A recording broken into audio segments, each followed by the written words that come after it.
at Dragon Con at least. He's always at Dragon Con. Yeah, yeah. And I think, if I remember right, I think he had a close set with Ave, actually, who is like a ranked player.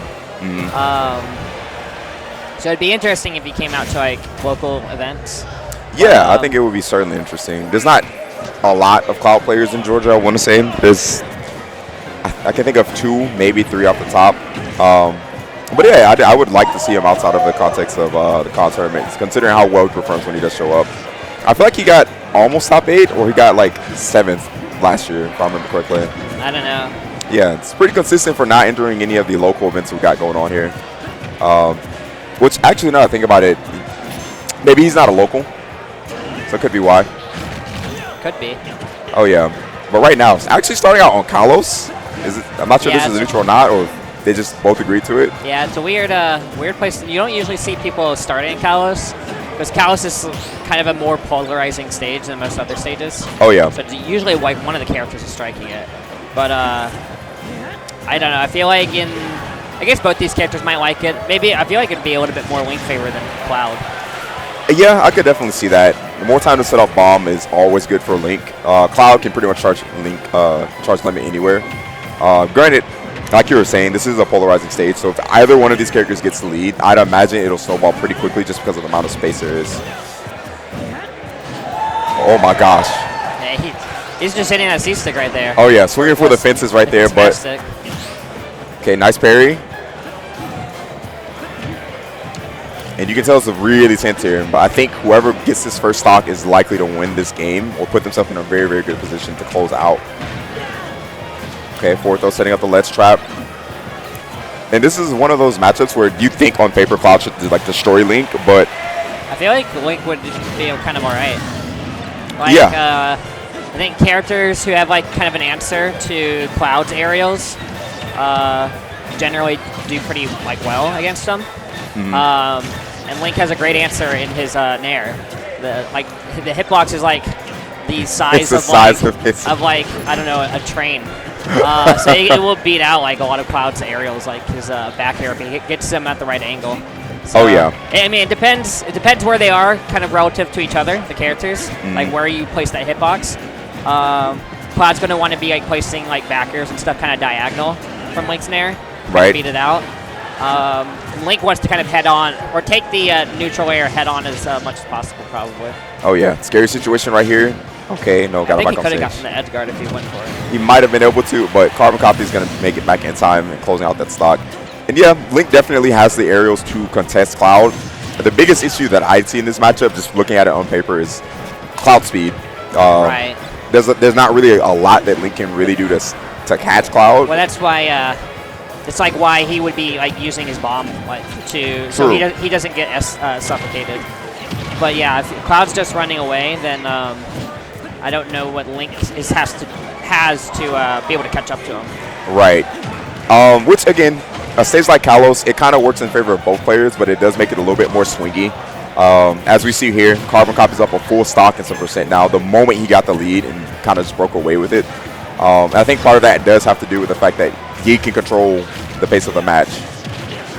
Nice mix-up right there. Yeah, that would have been a really nice spacing if he had spaced his dash stack so it was out of range of the LP. Nice. Yeah, Carbon coming through strong with that match. I like that. It was it was a pretty close game until, again, kind of swung out of his favor a little bit. I think primarily that match was, I would say it was relatively back and forth until the second stock, right? And I think Spike was doing a good job of holding down the fort in terms of neutral. It's just once that first stock was lost and he didn't have the time to set up, it was kind of just snowballing from there. And we see the pick the Hollow Bastion. Maybe this time we'll see more projectile or more aerials coming out, not projectiles. Oh, caught him out of his double jump. But couldn't make the most of it because he just grabbed ledge immediately. True. That's one of the biggest things I should have probably mentioned first with Cloud, right? This Cloud is amazing in pretty much every aspect, right? However, his recovery is very vulnerable, and he's one of those characters where I feel like you kind of have to take advantage of it, because if you don't, you're fighting one of the best characters in the game on stage. Yeah, up air beating out Cloud's down air, one of the few who will actually do that in this game. Nice bomb coverage right there. Yeah, so like anytime like Cloud loses a double jump, it can be kind of scary for him if he gets hit out of it. But at the same time, Cloud's aerial mobility is just so good, so like it's not the end of the world if you do get hit out of your double jump sometimes. Right. Like you still have some options a lot of the times to kind of mix up your recovery because the drift is so good. All right. That's one thing adding on to that. I would like to see Spike try to go off stage when he gets these forward throws. Like here, instead of pulling the bomb, just go for the nair. Yeah, Add the pressure onto him because if you hit it, he's letting him off the edge for free. Right. But if you do happen to hit him, even if you don't get it every time, you're still pressuring him. You're still conditioning out at least a little bit of fear so that he has to hesitate and maybe second guess his recovery. That gives you more openings right from there. Yeah, we see CarbonCopies very aware of whenever Spike wants to pull out projectiles, jumping over the arrow almost immediately on command. Uh-oh, scary spot here. Yeah, good call. Yeah, but we'll see if SpikeLee can take advantage of the fact that he got up to 150, like without taking too much damage. But he's already at 50. Yeah, Cloud will kind of do that to you. Yeah. One cross slash and dash attack later, you're pretty much still exploded. not it, but yeah, he should be like taking advantage of that. He has like corner press right now. Nice. Okay, and he does. Finally gets the nair out Yeah, and does close up the stock for that. 65% deficit, 75 now. Not the worst, but I mean, he's kind of reaching those dangerous percents. Oh yeah.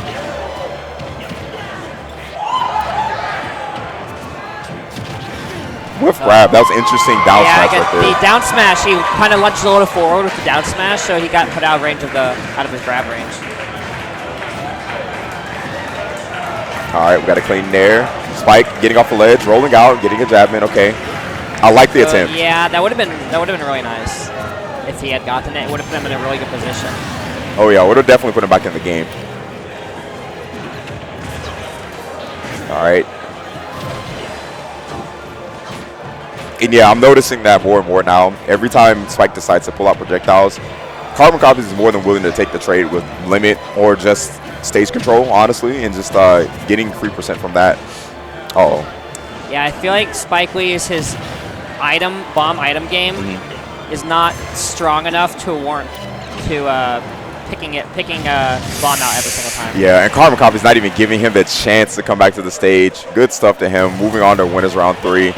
Nonetheless, not a bad showing. You know, SpikeLee definitely put up a bit more of a fight there and tried to again set up what he could. It's just Carbon tearing through it,